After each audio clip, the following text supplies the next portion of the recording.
আমার মতো যারা শখ আছে কিন্তু সাধ্য নাই, দোকানের থেকে অনেক কিছু কিনে এনে খেতে পারি না, তাদের জন্যে আজকের ভিডিওটা।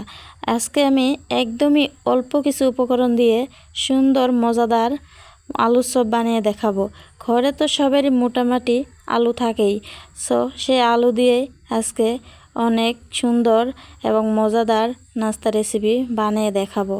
দুটো আলু ভালো করে সিদ্ধ করে নেবেন, তার ভিতরে একটা পেঁয়াজ কুচি এবং ধনিয়া পাতা এবং আরও পাকঘরে থাকা সব সবজির মশলাগুলো দিয়ে তারপরে হলো যে কোনো ধরনের শেপ দিয়ে নেবেন, গোল গোল লম্বা লম্বা যে কোনো শেপ দিয়ে নেবেন। একটা ছোট্ট একটা কড়াইয়ে অল্প কিছু তেল দিবেন, দিয়ে তারপরে সেখানে লাল লাল করে ভেজে নেবেন। আর ঘরে যদি থাকে পিৎজা পাস্তার মতো সস বা যে কোনো সস, যাবে সস নাই থাকুক তাও অসুবিধা নাই, আপনি সস ছাড়াও যদি খেতে পারেন তারপরেও এই আলু চপটা অনেক বেশি টেস্ট লাগে। একবার ঘরে বানিয়ে খেয়ে দেখেন, তারপরে বলবেন যে সত্যি অনেক বেশি টেস্ট হয়েছে।